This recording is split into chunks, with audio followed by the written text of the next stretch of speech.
Good afternoon, everyone. I am Carl Stoibert. I'm the Chief Researcher at SmartSat. So I'm responsible for driving our research and technology portfolio and ensuring that we're always striving for innovation and excellence in the space technologies that we pursue here at SmartSat. I'd be really pleased today to give us a bit of a snapshot at some of the brilliance that's happening across our universities and with our partners with our PhDs. Today, we're going to be presenting the third of a series of sessions that we will do with these webinars to really shine a light on some of the brilliance in our students and the PhDs and the work they're doing. I do want these to be interactive when we get into the Q&A point. So please feel free to jump on in and bring up your questions to our speakers today. But before we jump too far into things, why don't we just go through a few formalities and housekeeping. I would like us all just to take a moment to acknowledge the traditional custodians of the land on which we meet today. I'm actually here in Sydney, in the northern suburbs of Sydney, which was occupied by the Gadigal people and still is today. And I would like to pay my respects to their leaders, past and present. I wish us all to take a moment just to acknowledge the local lands on which you meet today in this virtual webinar. So today in our session, we are going to go through 4 different speakers. I'm going to introduce each of them and dive into it. As we go through our program today, I would like to acknowledge, or at least let you all know, that we will be recording this session. We do that for prosperity reasons and to keep it on file. So we've got a copy of that. So just recall that will happen. I do ask that each of you mute yourselves and also turn off your camera during the speaking portion, just to let the focus be on the actual presenters. I will have them turn on their cameras during the presentation. And I do ask that we leave our questions until the end of their presentation. It'll only be a 10-minute presentation, and then you can jump in with a Q&A at the very end of the agenda today. We will have 4 speakers in total. Okay, I'll make sure we're moving along smoothly here today. I'll perhaps jump straight into it, and we're going to go straight into the first PhD speaker, to Sabrina Slimani. She comes to us from the University of Adelaide, and she works in the Institute for Photonics and Advanced Sensing, IPAS. She's working with DSTG. Sabrina has a Bachelor of Science in Experimental and Theoretical Physics from Uni Adelaide, and she's currently looking at quantum mechanics to develop a secure protocol to synchronize clocks. So this will be a great presentation. Sabrina, I'll ask you to go ahead and jump in and let's get this kicked off. Thank you. Okay, thanks, Carl. Just bear with me while I share my screen.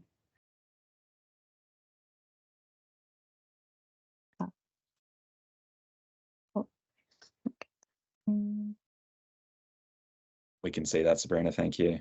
Okay, excellent. And that's in presenter mode? Perfect. Okay, excellent. Okay, hi, everyone. So I'll be talking about my PhD project, looking at being able to synchronize clocks using quantum entanglement. Oh, sorry, just here we go, next slide. Yeah. So I just want to acknowledge and thank members of my team who have helped with various aspects of this project, and I've listed them and their collaborators on this slide. So when we synchronize clocks, we want to make sure that they are not only showing the same time, but also ticking at the same rate. This is important in applications such as for GPS, which helps with the correct functioning of our electricity grids to avoid power blackouts, and also for telecommunications. And one thing we can all sort of relate to is having our phone telling us the correct time.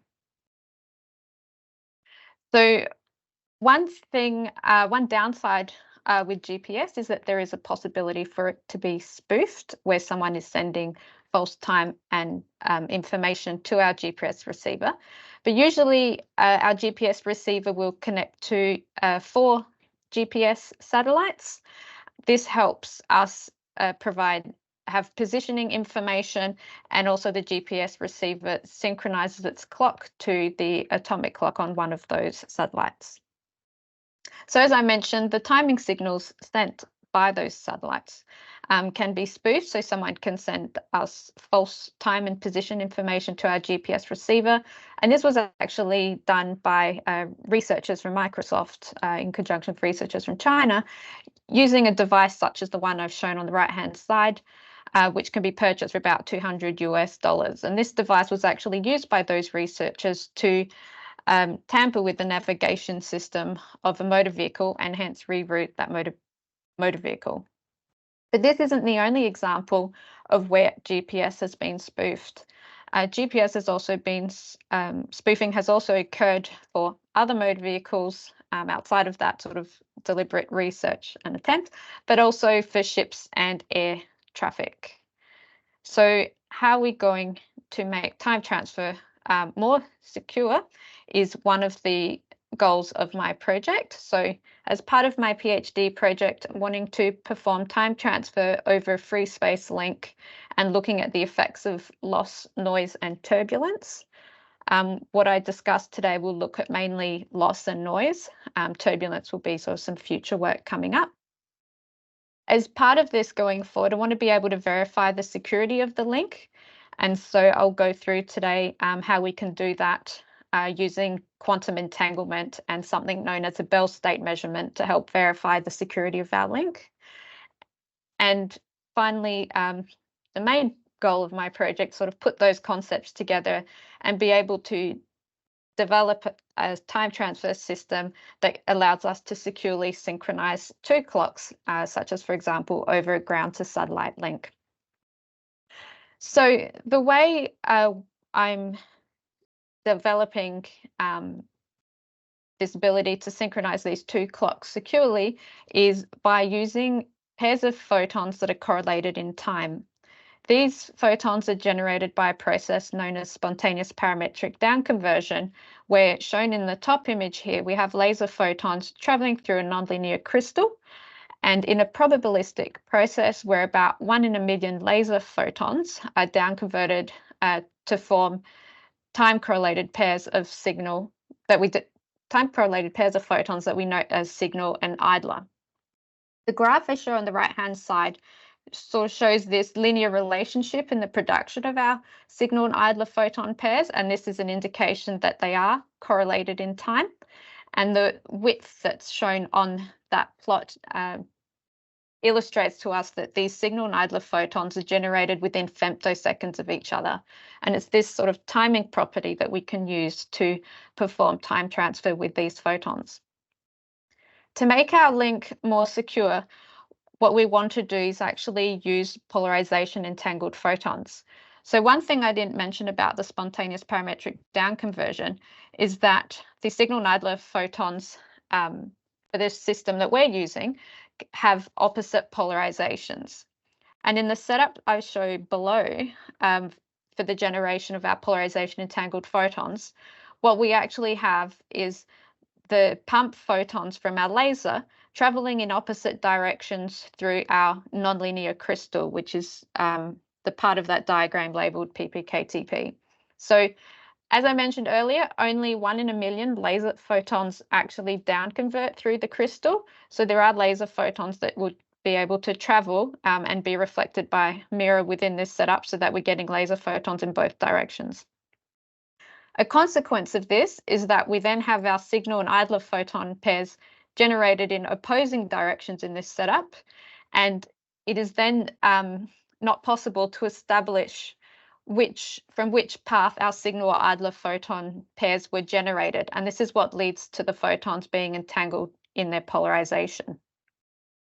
Now, if this all seems a little bit a lot to sort of understand, which for me it has been throughout the journey and it's slowly becoming clear, I can assure you that for Einstein, this concept of entanglement, when it was first introduced, he found it unbelievable as well and described it as spooky action at a distance. Because what this entanglement is saying is that in this instance, if you're measuring the polarization of one of your photons on one end of, say, your ground to satellite link, you automatically know the polarization of its corresponding pair at the other end without even measuring it. So looking at how we can use our photons to synchronize two clocks, let's have a look at a basic example I show on the left. So let's just consider our time-correlated pairs of photons, each traveling an equal path length to our two clocks, Alice and Bob. In this little example, I've got plots there to show you the arrival time of each of those photons at Alice and Bob's ends. And in this example, I've kind of rigged it so that each of those photons that are detected by Bob are 2 nanoseconds after the ones detected by Alice. With that information, we can look at the difference in arrival time of those photons at Alice and Bob's ends and produce something, a correlation histogram, which I show at the bottom here. The main feature of interest in this histogram is the time at which the peak occurs, which you can see is at the -2 nanoseconds. And this is the time by which Bob can adjust his clock. So this was with time-correlated photon pairs. And if we have that set up where we're actually producing entangled photons, we can do what I mentioned earlier, what's known as Bell state measurement, which helps us verify the security of the link. In one of my later slides, I'll show you an example of how we do this Bell state measurement and how we use that result to determine the security of our link. But going forward to some work that I've done as part of my PhD, I've developed a time transfer model to sort of illustrate what is going on in this process so that we can use this model going forward to look at how well we can perform time transfer to synchronize our clocks. So as part of this model, we would have our source producing our photon pairs, signal and idler. The markings that I show you on these little plots here are the photons in certain time bins that they arrive in. What we have in our setups is we have our idler shown in blue going straight to our single photon detector, and our signal photons subject to some channel loss, which results in losing some of those signal photons from this little plot. And also our channel could be subject to some noise or other light, and that's going to sort of add photons to that little plot. So then our signal photons travel to our single photon detector, and these single photon detectors have a number of effects that can influence the final result of signal and idler photons within the time bins. So having a look what can happen due to our single photon detector, what we can see is that we can have the efficiency of our detector can actually cause a loss in some of the photons that we are detecting. And there is an effect known as a detector jitter, which causes a shift in the position of photons within their time bins. And then finally, some dark counts can add some noise or extra photons to our signal and idler ends, and then we end up doing our sort of histogram of photon arrival times, which experimentally we do via a device known as a time tagger to record those arrival times and generate that histogram for us. So to verify that this model was working, I set up a little experiment over fiber, which I illustrate on the right-hand side here. In this experiment, we had 180,000 photon pairs being produced per second, and we took data in lots of 1 second. We did two different sets of measurements. So loss we introduced via a device known as an acousto-optic modulator, and noise we just introduced via a little party light.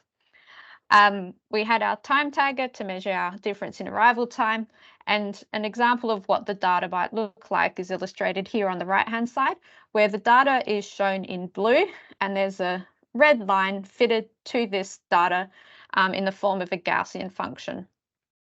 Some parts of this Gaussian function that are of interest, which I'll discuss in my results in the following slides, are the height of this Gaussian that we fit to our peak, and also this relative time offset, which tells us how far the time at which this peak occurs is shifted safe from 0 if we have our signal and idler photons traveling equal path lengths.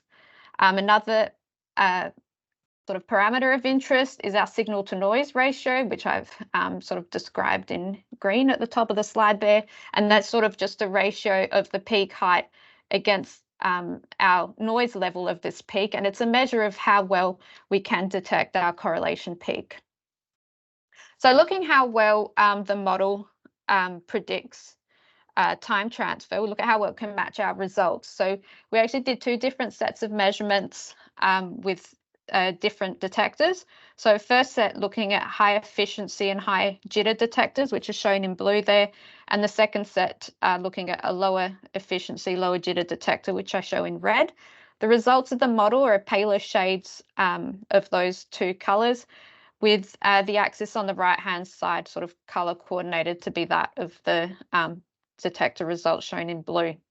So looking at the effects of loss that we introduced to the signal arm of our setup, we can see that the number of correlations that we are detecting sort of reduces with loss up to 10 decibels. So it's up to that point for the low efficiency detector that we can no longer detect our peak so well. And for the blue detector, we go up to 20 decibels. Sorry.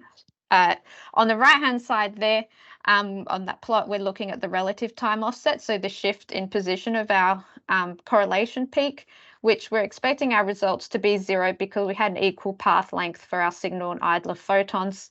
And what we can see is that for the data shown in the blue, there is sort of a bit of a drift, and we believe that to be related to sort of the fitting of our Gaussian to our data. But overall from this, we conclude that the model does fit well our results, and we do get up to picosecond precision for the time transfer. When we look at the effects of noise, there is sort of a small discrepancy in how well we determine the correlations with the model compared to the experiment for that higher efficiency detector. And as we increase our noise, we do get a drop in the height of our correlation peak, sort of shown in that plot there, but for that high efficiency detector. The lower efficiency detector, we don't get as much of a change with increasing noise. And when we look at the relative time offset, one thing that's really interesting, which we have observed on multiple occasions, is this decline in relative time offset at increasing noise, which is shown there, particularly with the blue detector. And it is actually a shift in the position of the correlation peak, as shown in the little inset on the right-hand side there. And we're still trying to work out why this occurs. Looking at being able to measure our security of our, say, ground to satellite time transfer link. I mentioned earlier we do a Bell state measurement, and so a basic setup of that is shown on the left-hand side here. The things to note within this diagram of importance when we do this measurement is that we have some half-wave plates here shown in red for each of our sort of arms of the setup, so for Alice and for Bob. And we set these half-wave plates at specific angles that I've highlighted on the picture there. And we look at the number of simultaneous detections we get at various combinations of these angles that we measure. And being able to do that allows us to do what's called this Bell state measurement. And this is a measure of entanglement of our system and the photons that we are detecting. I've denoted it as CHSH on this slide, and basically the thing to note is that if we are measuring entangled photons and hence showing the security of our link, we actually get this CHSH value to be somewhere between 2 and 2√2 or 2.83 roughly. And so some preliminary data that I share with you there, what we've done is we've actually gone through multiple angles of this half-wave plate for Bob and looked at our simultaneous detections at various angles for Alice, which are each of the colors there.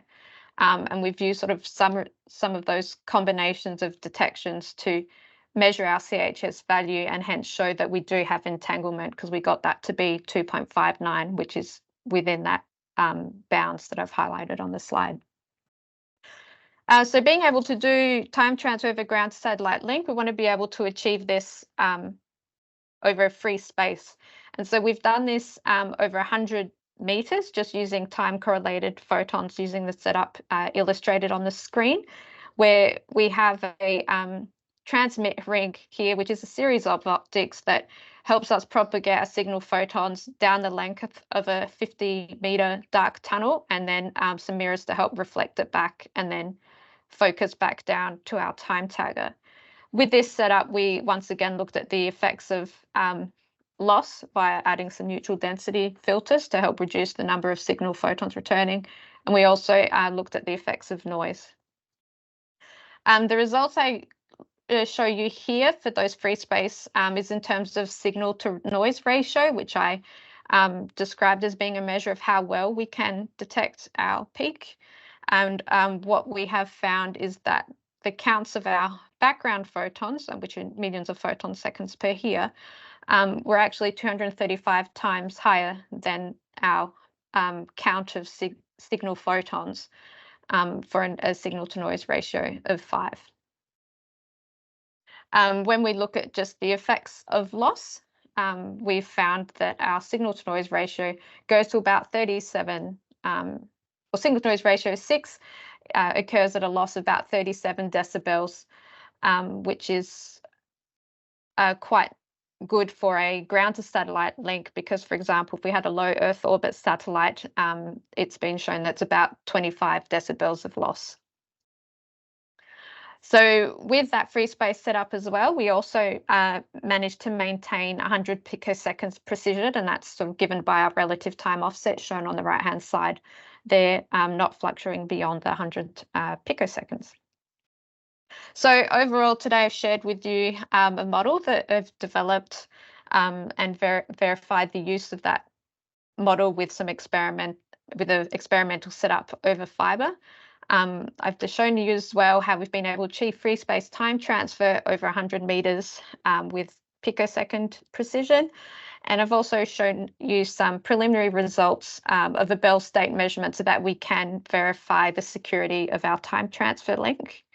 Going forward, the next steps as part of this project is finding an explanation for why we get this decline in relative time offset at higher noise, and then also putting the three concepts together of the previous slides so that we can achieve time transfer over ground to satellite link, sort of that we emulate within an experiment and be able to verify the security of that link. So that's my talk. Thank you for listening. Oh, that's excellent. Thank you, Sabrina. I appreciate that. It's always good when Alice and Bob come to town for cryptography lessons. Yes, that's right. Thank you. I do have questions, but I'm going to follow procedure and wait till the end. So thanks, Sabrina. We're now going to jump to our next speaker. And that's Than Myint Swe, coming to us from UQ. Forgive me. Sorry, I'm trying to find my sheet here. From the University of Queensland. Sorry, Than. And the research topic here is on ground management of soil health by integrating proximal and remote sensing platforms in Northern Australia and savannas grazing lands. Than's research focus is to develop a sensing metrics framework for evaluating ecosystem benefits from biocrusts in Australian rangelands, working actually with the government of the Northern Territory, which is brilliant. Than completed a master's degree at UQ and a bachelor degree in agriculture at Yesin Agricultural Uni in Myanmar, and has worked with non-profit and non-government organisations, including the WWF, Oxfam, and Care International Myanmar. Than, I appreciate if you can jump on and share your slides, and look forward to hearing about your research, please. Thank you, Gallo. Yes, let me share my screens. Okay. Could you see my screen? Hello, God. Could you see my screen? Yeah, it looks great. Oh, okay, thank you. Okay, thank you so much. Good afternoon, everyone. My name is Than Myint Swe. I'm from the University of Queensland. Today, I will present my research PhD project. That is a sensing metrics framework for evaluating ecosystem benefit from biocracks in Australian rangelands.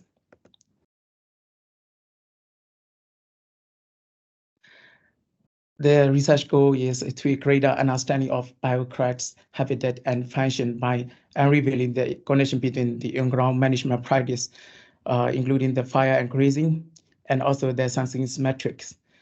The potential impact is going to support better decision-making for rangeland managers or conservation managers in the development of sustainable rangeland management goals. Before going to my research project, I would like to acknowledge and also introduce my advisors. Professor Susan Smith is my principal supervisor, and also associate advisors are Andrew Spodica, Dr. Wendy Williams, Dr. Jens Schulz, and Dr. Robin Colley, who is from the industrial sites. So the Australian rangelands cover 78% of Australia continent. And also pastoralian is over 55% contribute in the rangeland area. The rangeland provides food, culture, ecosystem services. However, the Australian rangeland also challenges different factors like the humans indirectly the humans factor, especially improper land use management, and also the indirect factor for the climate change. So these factors encourage soil degradation, and also the rangeland soil fertility depends on the soil microbes, including the biocracks. So biocracks is occupying background in between the grasses in the rangeland, especially the water-limited ecosystems. So the biocracks is a beneficial microbes, and also it includes photoautotrophic organisms like cyanobacteria, algae, lichens, bryophytes, and also heterotrophic organisms, bacteria, fungi, and also these organisms communities is we call the biocracks, and also the biocracks contribute 7% of terrestrial carbon and also 45% of bioavailable nitrogen at globally. And also they promote soil stability, reduce erosion by gluing the soil particles. You can see in the pictures. So the soil, they combine the soil particles. However, biocracks distribution also influenced by different factors, such as the excessive traveling that is promotes the destruction of biocracks structure, and also it reduces the cover and causes the erosion. And the second factor is fire. The fire is like the wildfire or prescribed fire, both are also impact on the biocracks overall regression.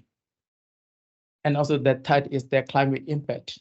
So the drought also reduce the biocracks cover, and also the flood also destroy biocrack activities. So we would like to monitor. We need to monitor the biocracks in the rangeland. We can use two different ways. One is the distributed methods, and another one is non-distributed way. The distributed methods includes fee and laboratory, but it is costly and time-consuming, destroy biocracks function. And also the second one is non-distributed, the visual records, and also, but it is only just we can get the present data, and also difficult in less scale monitoring. And also then there's the assessments like smartphone photos, and also unmanned area vehicles, UAV, and also the satellite images. So individual each setup it has own advantages and disadvantages. The smartphone photos we can use easily. We can use easily. However, disadvantages is like we can monitor the visible in photos, and also challenges for less scale. The unmanned area vehicle, that is also like we can get high resolution. However, that disadvantages is we did not get the historical data. The satellite images is it's very suitable for landscape and also to monitor in the landscape level. However, there's also disadvantages. It is also fixed secure and also enable collecting data in critical times and also requires special skill. However, there's stylized images and also we can use landscape and also the landscape level. So it is very useful. That satellite images, we use the remote sensing technology to detect and also to monitor the biocracks in rangeland. So biocracks, we can detect between 500 to 679 nanometer, especially cyanobacteria dominant biocracks. And also the wet biocracks, we can monitor between 1,450 to 190 nanometer. And so that is the biocracks, which includes lignins and cellulose. Those species we can detect at 2,300 nanometer. So current situation, the how much biocracks across in rangeland, Australian rangeland, and also how much they contribute in the Australian continent, we didn't know yet. Only we have the previous 50 years, the map that is developed by Roger 1972, and also like he created a map that is using the rainfall pattern distribution of the lichens, so lichen species only. So that is also one of the research gap to know how much biocracks in Australia rangeland. And also the second one is that fire impact. So some study they have already done on the fire and also drought, but they did not finish yet. It is really limitation understanding for the fire frequency. So fire frequency on biocracks is also still limitation. And also that is the long-term effect of climate change.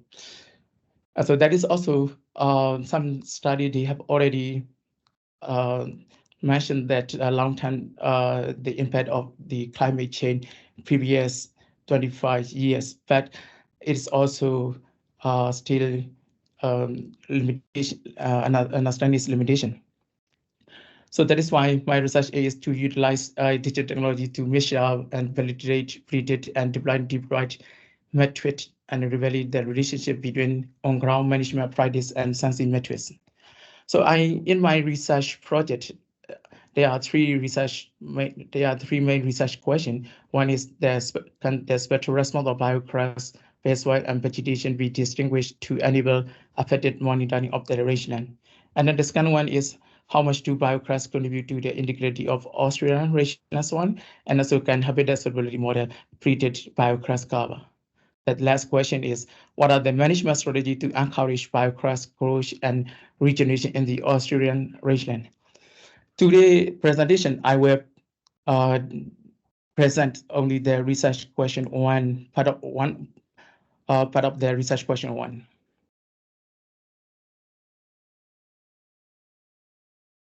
That is spectral response of biocracks baseline vegetation can be distinguished to enable monitoring, affected monitoring for the rangeland. I would like to introduce the study size. The study site is located in Northern Territory, Kidman Swim, and there are two the study site. One is the fire grease area, 5 square kilometer commercial sites trial, and also it was spent only on October 2022. And also the second research area is the Shrevens area. We call Concovery and Rosewood fire trial plots.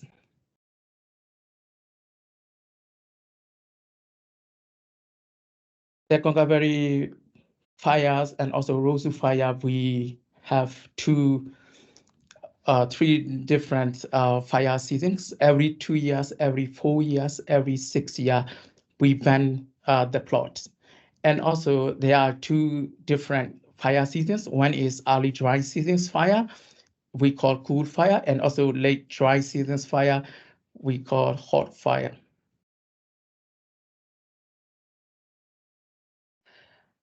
So due to I collected the field data before the fire and also after fire. So you can see in the pictures, like I collected the field data on August, and also the fire the bunny in the plot in the grazed area on October, and also I collected again the field data on June. So I divided two the categorical data, that is the validated data set and 20 data set from the field data collection.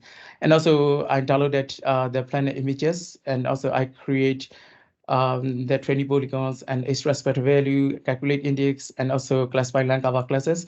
And then that I use the validated data set for accuracy assessments, and then land cover classification, and then analysis for land cover area changes. So land cover classification, there are 4 different classes: tree, shrubs, grass, biograss, and basswood. So in this study, to detect biocracks, I use difference and vegetation index and also cracks index. So the 4 vegetation index are normalized difference vegetation index and DVI, and also normalized difference red at index and DRE, optimized one adjustment vegetation index OSAV, enhancement vegetation index EVI, and cracks index CI. I calculated these index and also compare which one is the most suitable to disgrace biocracks and other classes. So I found that the cracks index can discriminate between the biocracks and other classes. Other index discriminate between basswood and other classes, but not between the biocracks and the vegetation. So that is I use for the land cover changes analysis. And then there are 4 classes. You can see the pre-fire on the left-hand side picture. So you can see that dark green is the tree and shrubs, and also look like a orange color that is for basswood, and also grass light green, and so blue color for biocracks. So you can see in comparing the post-fire, the seasonal land cover changes. So the trees and shrubs covers a little bit lower, and also but the grass cover is increasing, and also the basswood is unstable. Basswood is stable, and so there's no changes. However, the biocracks is changing. So we can see the next one is more clear. So in here, the tree stress and also like a post-fire is a little bit higher, and also grass significantly increase. However, the basswood is no changes, and biocracks is biocracks cover decrease. So we can conclude from the previous results, and also like non-destructive methods using planet imagery has potential for monitoring biocracks, and also the crack index effectively distinguishes spectral response between basis land cover classes. And also biocracks cover can be obscured by the cracks. And also the next step is a higher frequency effect on biocracks in fire trial, that is the Concavery and Rosewood area. Thank you. And also, if you have a question, that's a welcome for a question. Thanks, Don. That was great. I'm actually we're gonna stick to the schedule, and we'll, if everyone could keep their questions, have them written down, and we're going to come to questions at the very end of all presenters and bring everyone back on stage. So the virtual stage, that is. So thank you, Don. We're going to keep moving along here. We're going to go to Hira. Are you ready to go there, Hira? Yeah, sure. Brilliant. So Hira Saleem comes to us from the University of New South Wales in Sydney, where her research is focusing on developing a deep learning interpretable model for natural hazard detection, such as bushfires, using self-supervised learning with multimodal satellite data. She's working with an industry partner in Trillium Technologies. She holds a Bachelor of Computer Science and Master of Science in Computer Science from ComSats University in Islamabad in Pakistan. And her master's research was focused on explainable AI. So Hira, please jump on in and let's see your presentation of your PhD research, please.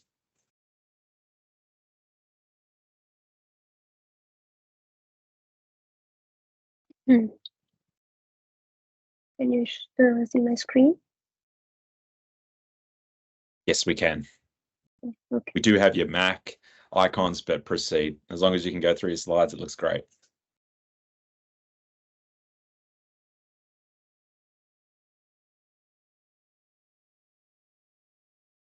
Perfect. Hello everyone, so my name is Hira Saleem and I am a second year PhD student from University of New South Wales, Sydney. And the project that I'm working on is natural hazard prediction and damage assessment using multimodal satellite and geospatial data in self-supervised XAI model. So before starting, I'll just introduce my supervisors. I'm working with Professor Hira Saleem and Cormac Forcer from Trillium Technologies. So what we did, we have divided the whole project into 4 phases. The first phase is weather forecasting that we have worked on in our first year of PhD. The second is extreme event forecasting, then extreme event downscaling, and the last one is explainable AI in weather forecasting.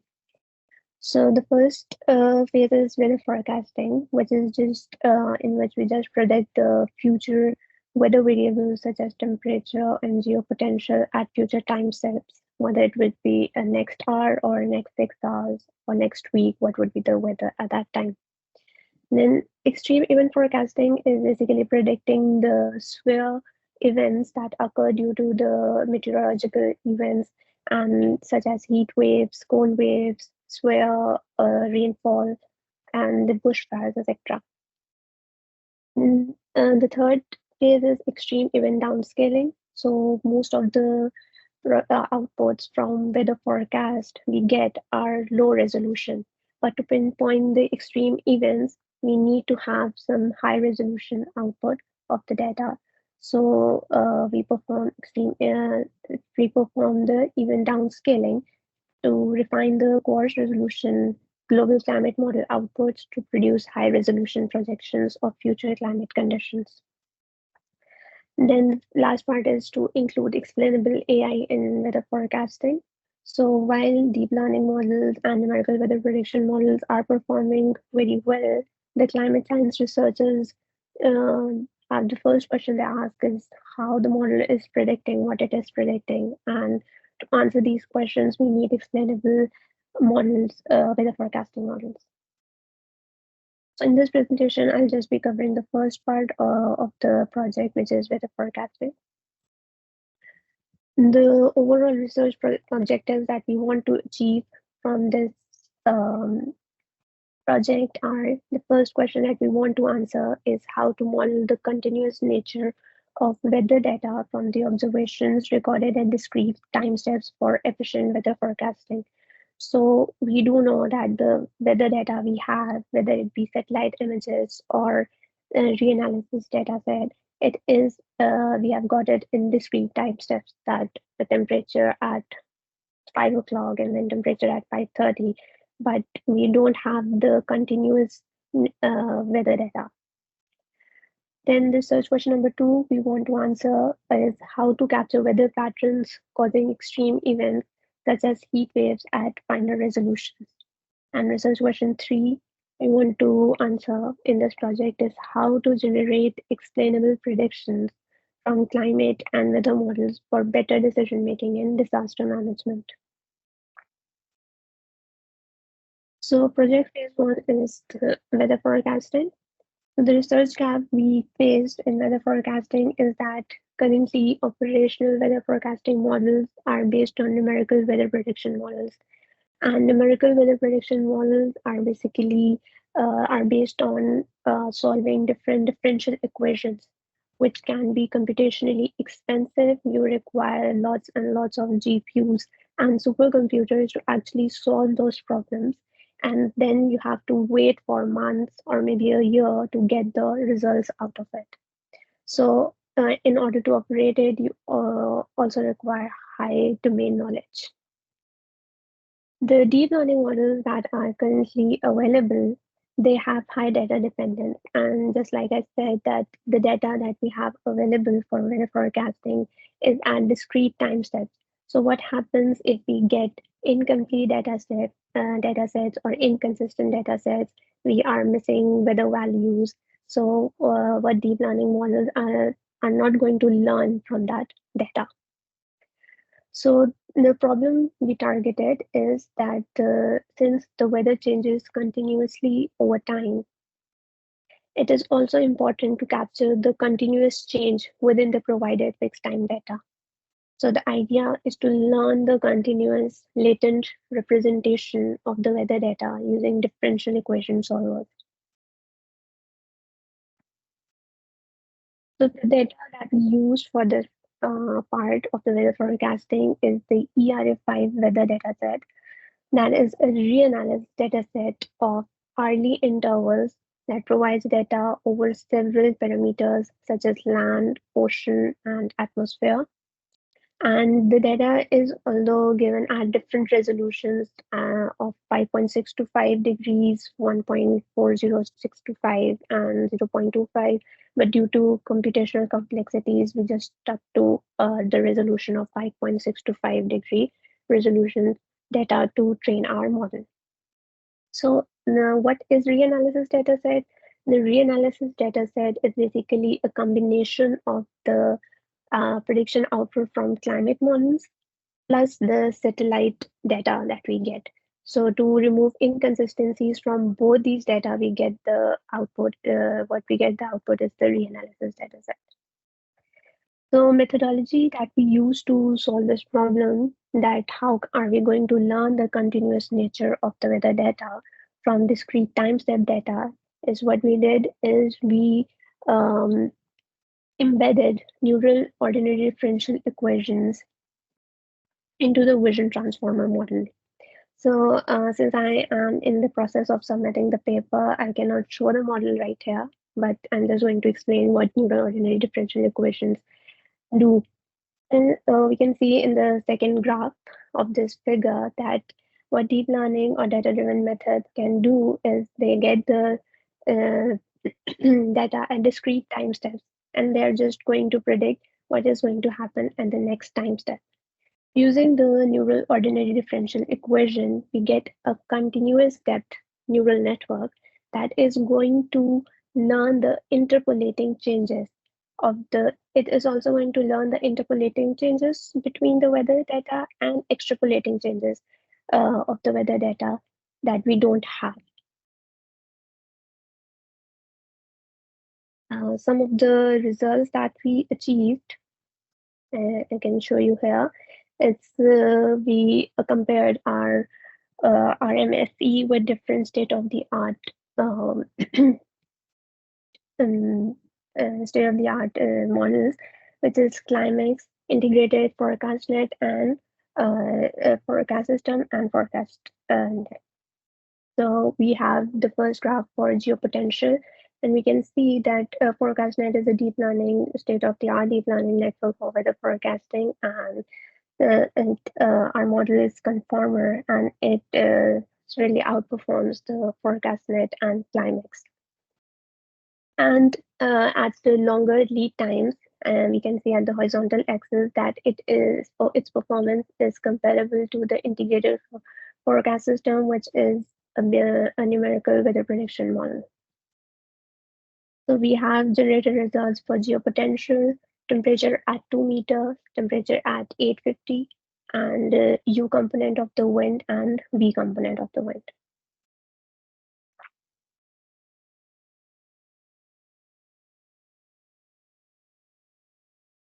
So the whole project timeline is explained here, that the phase 1 was weather forecasting, and we completed it in the first year of the PhD, that is 2023 to 2024.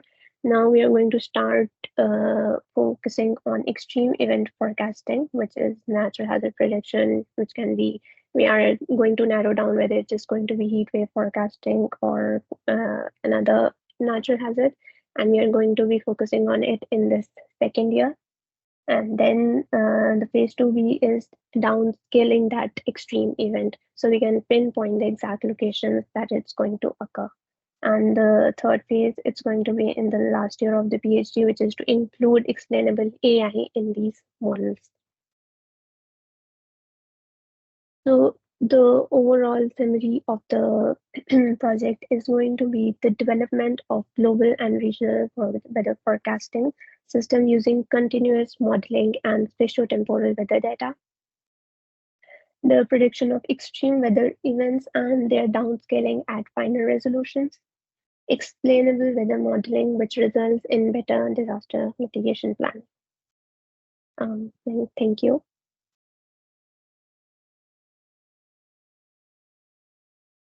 Thank you, Hira. Excellent.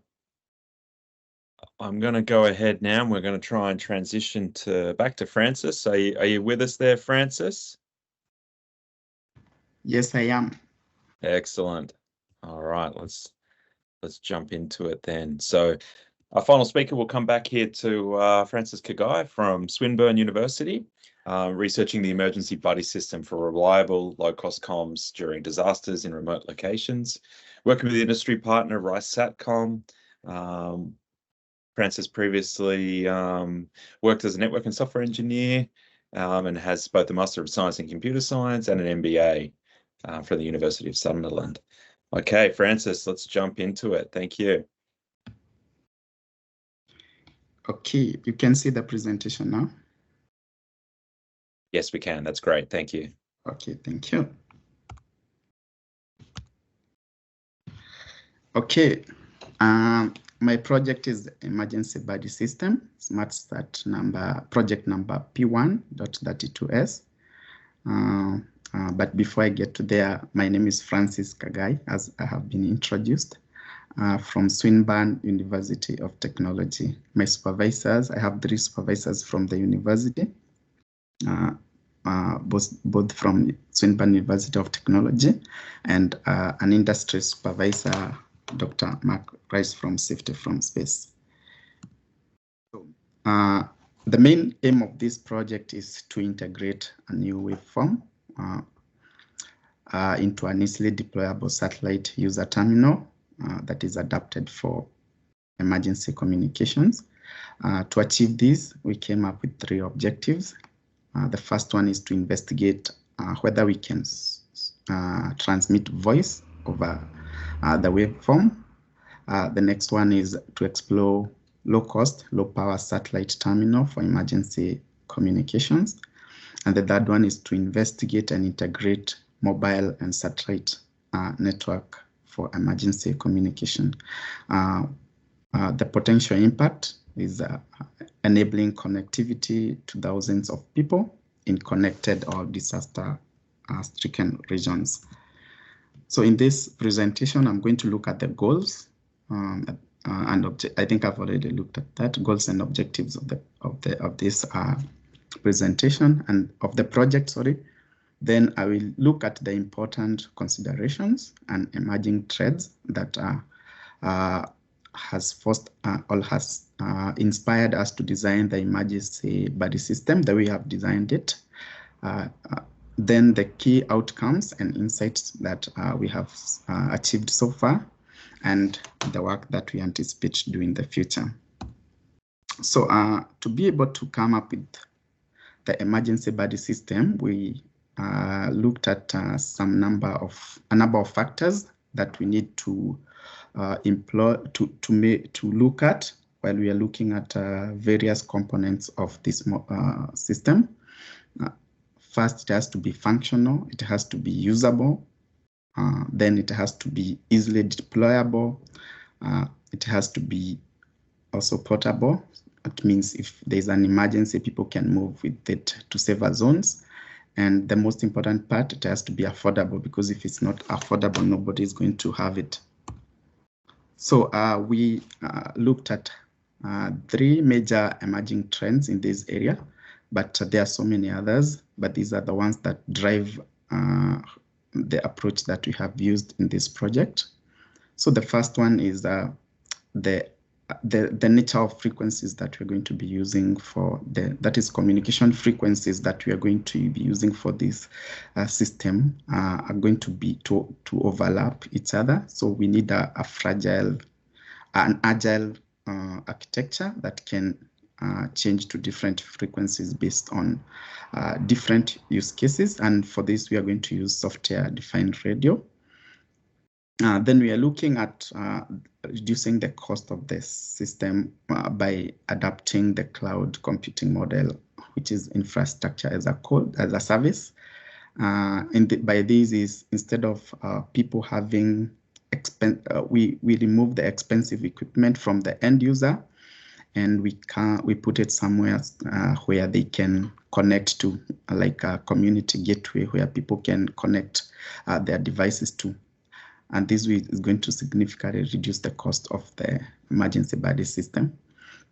Then we looked at the existing system, which is the SmartSat, which is used for search and rescue missions. And these are some improvements that have been made to the system that we can tap into to have a national system that relies on that uses the emergency frequency. So based on what I have just presented in the previous slide, we came up with a simple design of this system. We have the system, of course, is supposed to stay with the users. Doesn't have to be at homes. They can move with it for deployability. But for us to achieve the affordability part, we decided to have a community gateway where people can communicate through and then to the satellite. But we'll also look at a case where somebody can communicate direct to the satellite. So we are going to compare the two and see which one can meet our goals of an emergency body system. So far, we have done some experiments on the connectivity from a gateway, and we have seen that we can have a gateway as far as 1.2 kilometers. That is using the ISM band, which is free to use. And we are using a technology that is known as LoRa to do this. The main goal here is to make sure that we don't have to commit to buy or to get a license frequency in case we want to use the gateway model, where there's an intermediary gateway that helps end users to communicate with the satellite. So I'm going to go through the results very quickly. At the moment, I'm working on this section, which is from the gateway. It could be from the gateway. It's a parallel experiments from the direct to satellite and from the gateway. But first, I'm starting from the gateway using the new waveform to have a communication between the satellite and our gateway using software-defined radios. I'm in the phase where I'm about to integrate now the waveform to see whether we can be able to transmit voice, which means if we can transmit voice, we are also going to be able to transmit messages. I don't think we don't need videos for this kind of communication. So lastly, we are going to connect with the emergency teams. And at that point, we can test the whole system to see whether it's working as expected. We did some experiments to test what we need to transmit voice at very low bitrate. And we managed to transmit voice at a record 700 bits per second. We were actually the first people to do this. So we have already submitted a paper. We have already presented this work in a conference. And it's going to be online soon. So people can look at it and see how we have gone about it. To achieve this, we had to develop a prototype, which is on the left side, where we have a transceiver and the transceiver which sends voice on the sending side over the air to another transceiver. We can both send and receive on the other side. And we tested this for a distance of 1.2 kilometers. Of course, we were using an end user device, which can be a mobile phone, a laptop, or a Raspberry Pis. For this experiment, we used a laptop to make it simple, but the possibilities of others is there. It's not complicated to implement the others. So this communication can have M for messages, N warnings, errors, and P is the voice packets, and A is the acknowledgement. We are not acknowledging end-to-end communications. We are just acknowledging from the transceiver to the encoder. We are using codec 2 to achieve this. This is the protocol that we developed for this particular objective. The voice, we can, if you look at the cycle from the beginning on the left side, is just the normal way the voice communications work. We are inspired by voice over internet protocol. So the stream initialization packet will be sent. And once this is sent, the receiving device will start listening for voice packets. And at the same time, messages will be received, because the receiving device can be able to differentiate between voice messages and normal messages. So there will be no interference. We developed we tested using this packet of different sizes. I'm going to show in a future slide. These are the results of the performance. We tested, as I said, using LoRa technology, but this will easily be adapted for satellite communications. We just wanted to first see whether this is possible before we start doing work on satellite communications. So we had we tested on 3 bandwidths, a bandwidth of 125 kilohertz, 250 kilohertz, and 500 kilohertz. The difference is when you use 125 kilohertz, the distance is going to be a bit further. And the spreading factors, which are channels, different communications channels. We had 6 channels, which means you can send voice in 6 different channels. That is from channel 7 and to 11, where 7 is not going to go very far, and 12 is going to transmit the voice to a very long distance. So we realized that the packet size affects the latency of the communication. So as you can see, especially in the 500 kilohertz, which has higher bandwidth, the figure, okay, the line that I'm showing on the red line is shows anything above that line means you have to buffer, you have to delay the sending, either on the sending side or the receiving side, for you to have a smooth voice communication. Any channel above the red line, but channels below the red line can transmit without buffering. You can stream in real time and communicate without any problems, apart from the channels that you can see that have some irregular pattern at the beginning. And this is just because of the codec that we are using. Produces data at a rate that is a bit lower than the channel. So the channel is able to transmit the data faster than the codec can produce, and that's why we have this latency that is building at the beginning of these graphs. So the packet losses were quite good for low packets, for small packets, but when the packet increases, the loss becomes very high. So we are opting to keep the packets as small as possible, 8 to 16 bytes minimum. And when it comes to the bit error, it was not related to the packet size. So because we are targeting to use satellite link, we didn't work on resolving this. But the reasons why this was happening is because of the channel that we're using. It depends on the channel that you're using.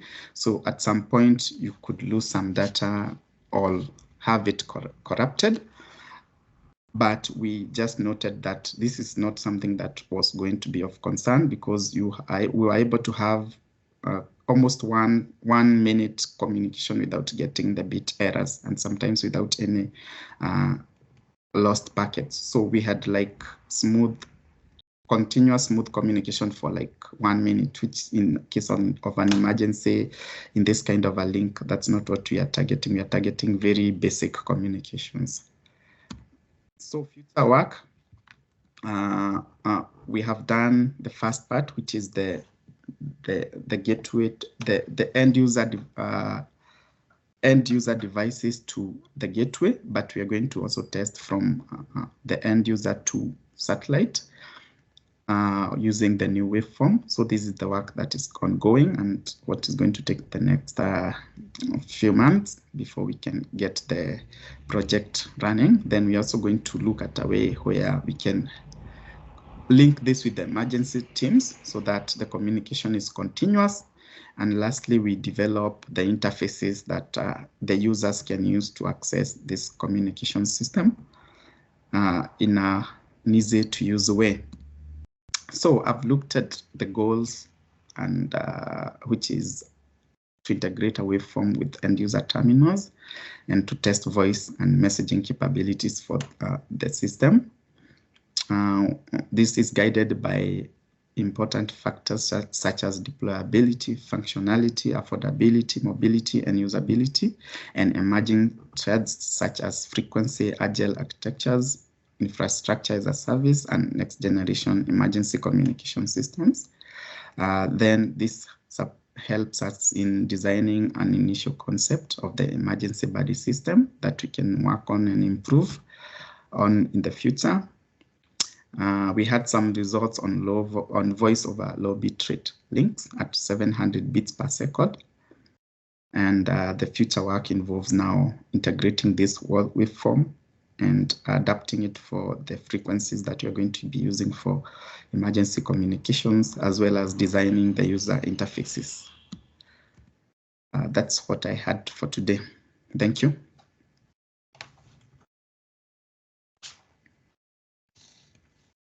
Brilliant.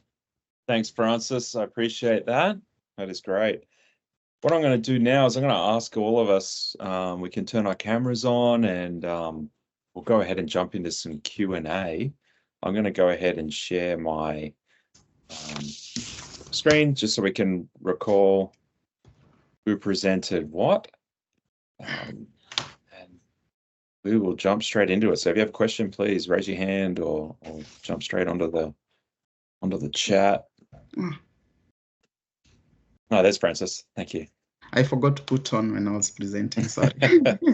That's quite all right. I'm glad we worked it out so we could see your research. All right, any questions from anyone? We have some time here. If not, I'll start asking questions. Everyone knows I ask questions. There's a chat for me, I think. Chat. Go ahead, Peter Kerr. I have a question for Sabrina. She talked about the synchronization. The question is about satellites in low Earth orbit and the relative motion of a spacecraft and what impact that has on the time transfer. So just be keen to understand if she's started looking at the sort of channel effects, talking about the Doppler and the time compression effects you get from the motion of a satellite. What does that mean for the approach to synchronization? Thanks for the question, Peter. So in terms of relative motion, I won't be currently not looking at sort of the effects of Doppler. I believe that we're assuming there'll be minimal effects of this, but what we will begin to look at is sort of the effect of that path changing on our correlation peak, and that's something we have started to look at and seeing if we do sort of get this broadening effect of our correlation peak as we change our path length.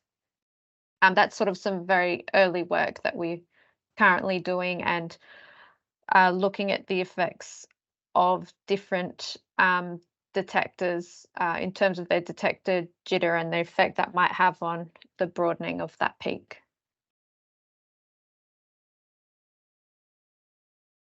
Thanks, Sabrina. Thank you. We do have a question online here that's coming to us from William. It's a question directed towards Francis. In the case of an emergency situation, there are some circumstances where some areas don't have power supply. how do you think about this in your research? Because access point might consume significant amount of energy, I guess. And thank you for your presentation. So one of the things I have presented, I think it's a big project to present in 15 minutes, so you miss some points sometimes. If you look at the diagram that I showed about the emergency buddy system, we have some access points at home. Those are not access points that are using the normal. Those are low power access points that use battery. But for us to demonstrate whether we can send voice, we had to connect them to the computer. Then when the project is over, it's going to be a device that can go to home that relies on battery. But when you're doing the experiments, we have to connect it to the computers and the power and everything to demonstrate, just to evaluate whether what we're trying to achieve can be achieved. So we were not that's why I'm proposed.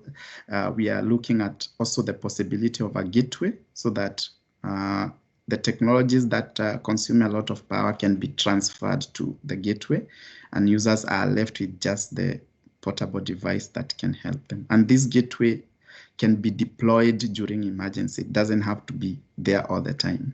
You can use unmanned aerial vehicles.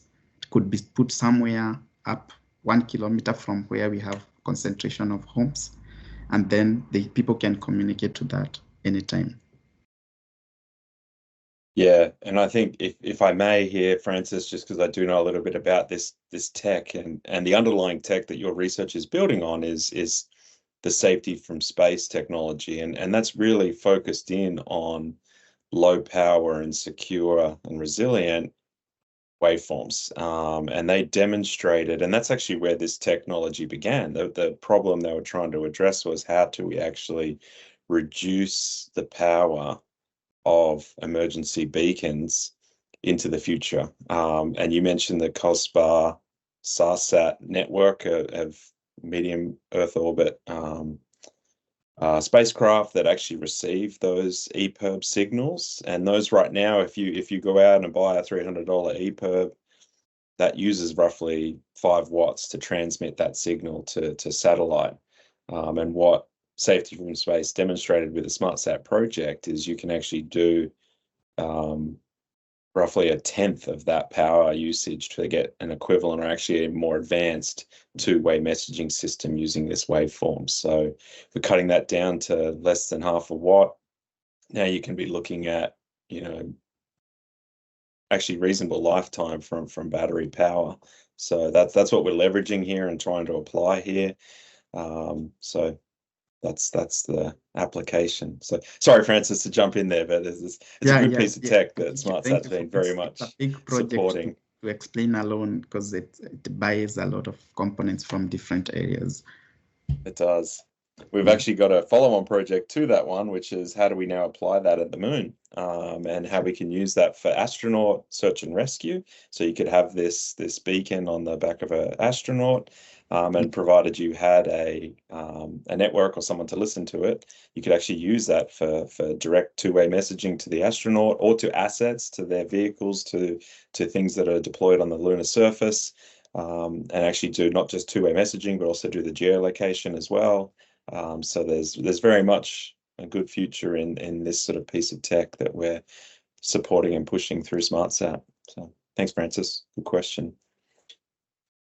Any other questions?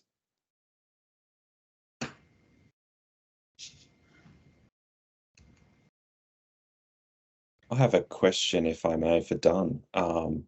You mentioned a couple of times, Than, the cyanobacteria and how that is a piece of the biocrust. I'm not really appreciating the intricacies of your research, but cyanobacteria is something that's vital, or not vital, but a consequence in water. And what we've been doing with the Aquawatch mission with CSIRO is the detection of cyanobacteria from space and developing images directly to do that in water, at least. And the beauty of the cyanobacteria, you do have very distinct spectral bands that give you the signatures of cyanobacteria directly. I'm curious, and actually CSIRO have developed a great imager, hyperspectral imager, that's directly aligned towards the detection of cyanobacteria from space. So I'm curious if there's any, is this cyanobacteria that you're looking at in the biocrust, is this something that's measurable from remote sensing? Is it something that would be detected from a remote sensing imager? You're muted, I'm afraid. Sorry. Yes, biocrust is beneficial microorganisms. So cyanobacteria is also including in that microbes community. So cyanobacteria, it has all the chlorophyll A content, also carotenoid, especially the chlorophyll A. So that one is we can detect using the remote sensing. And also, I explained about the biocracks, and also I mentioned the 500 to 779 nanometer. That is for specifically the biocracks which has the chlorophyll content. So that kind of the biocracks in not only the cyanobacteria, but also like an cyano1, that is also the provide, they have the chlorophyll and also they provide nitrogen for the plants.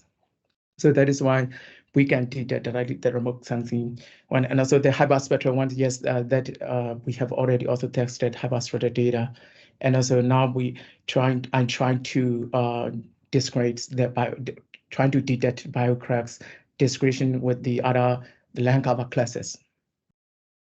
That's great.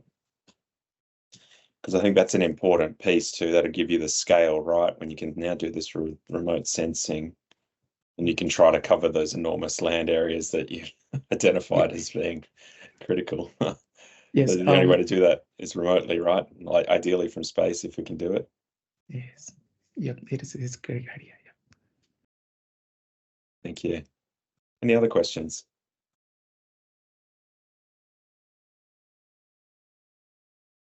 Okay.